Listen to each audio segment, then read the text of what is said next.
Just really proud of our guys. I don't think we could have played a whole lot better than what we played. All three phases, I thought, really showed up today and played, and just kind of showed everybody what this team's about. I think they knew the importance of the game, and it was week 8, but they knew it was a little special because the opponents they were playing is a top 10 team. I think it's ranked 13th, but even after playing them, I still think that. I think they'd make a deep run to playoffs. So we beat a dang good football team today, and really they didn't play that bad. We just played really good. So I'm proud of our guys. Just from start to finish. I mean, we came out, we started fast. We just played extremely physical football and just dominated line of scrimmage. I think both sides of the ball. Like I said, I think Eastern Kentucky's still a great football team, and I'm proud of our guys about the way we showed up and played. And you take out maybe. A couple plays on defense, maybe. One fit wrong on a run and one long pass, but you hold somebody to 175 yards. That caliber of a football team, to hold them to 175 yards and shut them out is dang impressive. And then flip side of that, on offense, I think we had over 500 yards of offense. Eli had a big day throwing the football, and our guys catching the ball. Josh Barge had a big day. Marquise Merrill had a big day, and was able to run the ball at times too. So it was all in all just special teams, probably the best game we played as well. So excited about it. Going to enjoy this one, and just look forward to moving on to next week. Shutouts against anybody, that's hard to do. But, a ranked opponent like them, I mean, just touch on that a little bit more. Well, like I said, I don't think the defense could have played, really any better. A lot of 3 and outs. They throw the football really well, and we disguised some things. I think our staff had a good plan going in, and we disguised some changed some blitzes up, disguised some coverages, and got the quarterback unsettled in the pocket. We was able to get pressure on him, and he was never settled. His feet were never settled in the pocket, and I think we had him confused, and it was, and then we were able to get to him. We had some sacks that were dialed up blitz wise, and then we had some coverage sacks as well. Even when we come out after 4, with 4 down, we were able to cover, very well and had time to get to him. So I think when you took that away from them and they we weren't able to run the ball consistently well, it was able to tee off with a blitz package and the things we were doing. You aware that this is the second straight homecoming that you posted a shutout? Did not know that. That is. That's good, and like I said, just excited about that. A lot of people were like, why would we choose this game for homecoming? But we wanted this type crowd at this game, and you never know with it being Halloween, so you never know what kind of crowds you're going to get with a Halloween. I thought it helped that we played at 1, and we picked a big game. This was a big game, so it was a good draw for us, our fans, and take my hat off to the fans, to our students. Outstanding job today filling up the end zone. That's been a change for us, and them in the end zone was really good. And I think just our alumni coming back for homecoming, and just all in all, I think we had 21,000 something. Eventually, we're gonna sell this place out. If you hadn't come watch this much play, you need to come watch them play. That's for sure. And I was kind of joking with the guys. You guys were a little late coming out of the tunnel. I mean, anything you want to say about that? We were just getting a little excited. We was having a little heart-to-heart. Some of the kids were saying that you really like Halloween. There you go. That could be a good way to put it. We had a little motivation, so it was good. It was good to see them come up out and play. Play the game the way you're supposed to play it. I play with a lot of passion, a lot of energy, just excited. So it was good. Coach, your offensive line seems to be consistently good each week, and especially today, it seemed like Eli had an unusually long amount of time to throw.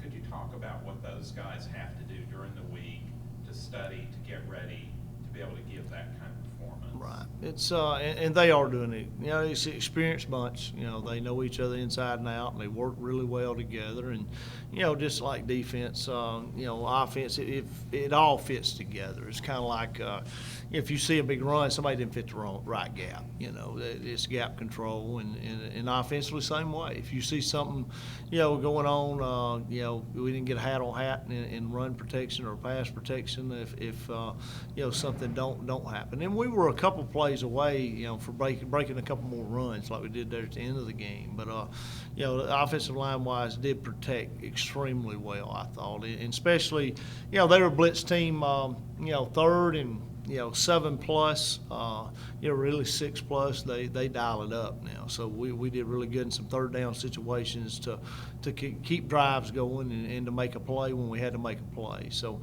like I said, it was a good day for our offensive line.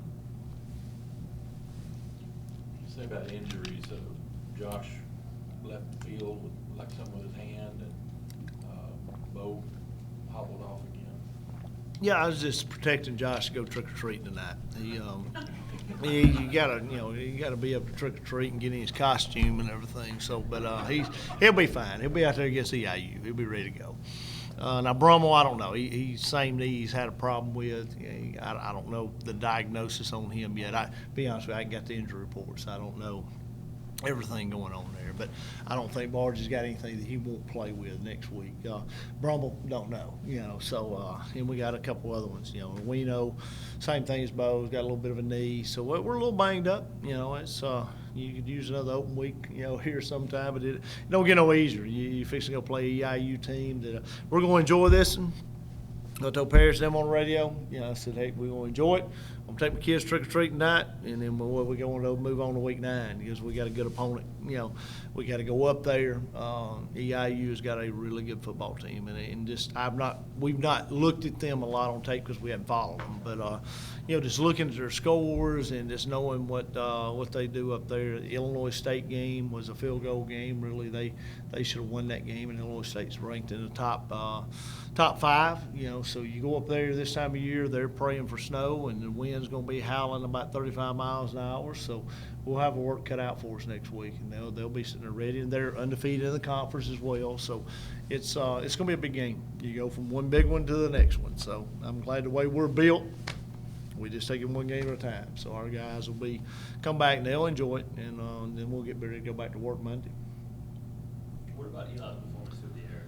354. Boy, I thought the most poised, best decisions, accuracy, you know, all those things that you want in a quarterback. I mean, he was 70-something%, I think. What was he, 23 for 32, something like that. And it could have been a little bit better than that. You know, we had a couple drops, and he had one he wishes he had back. So yeah, he could have been sitting there about 27, 28 for 32. You know, so but you know, one of his better, if not his best performance through there, no doubt. And hey, we like to run it, but we can throw it when we want to throw it, you know, and that's kind of our motto. We want to be able to do what we want to do when we want to do it. And like I said, just be able to play fast. We snapped it 81 times and really started slowing it down, you know, into the 3rd quarter, and the whole 4th quarter we slowed it down. So we could have snapped it in the 90s today. And like I said, I thought our pace was really, really good, and just, you know, Eli's just executing really good right now.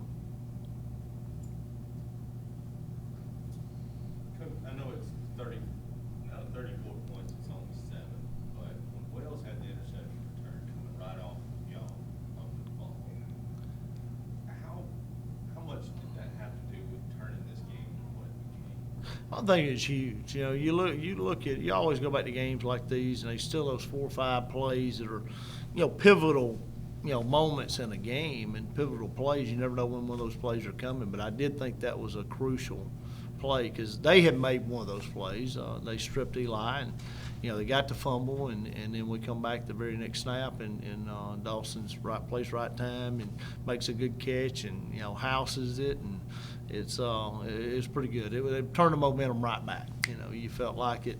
You were getting out in the red zone. We're fixing to score again, and really make it a 2-score game. And then, like I said, that happening was huge. It reversed the momentum right back. But I think you're correct. It was a very pivotal time in the game.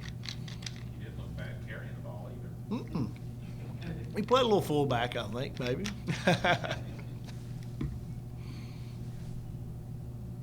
think he even broke a tackle, didn't he? Maybe, I believe. High stepping it in. Yeah, he was. He sure was. Is that it, guys? All right. Appreciate it. Thank y'all. Let's just talk a little bit about today's game. Saw a lot of the backfield today. Just talk a little bit about your performance. My coach told me tee high and let it fly, and that's what I did. We know we got good DBs behind us, and we know they're gonna cover. So we just tee high and let it fly, and the result is we're gonna get there every time. Talk a little bit about keeping them or getting off the field on third down. They were 3 for 16. Just talk a little bit about making stops on third down. Oh, Coach Blackwell puts a big emphasis on third down conversions for the other team, and we try to make sure they don't get no third down conversions, and that's when we buckle down and just do what we got to do to get off the field. Talk a little bit about holding that high-paced offense to only 175 yards total offense today. We knew they could make big plays, but Coach told us limit the big plays, and I'm pretty sure that's what we did because they didn't have much of an offense, and we just came out ready to play. Talk a little bit about just the offensive line today and how strong they were and able to put up over, again, 500 yards of total offense. We had a great offensive day today with just the game plan we had. I mean, it was incredible. We would, just like in practice, how Coach showed us how to do it, and the defense that we went against in practice was just amazing. They were exactly how they were, and it just showed on the field today.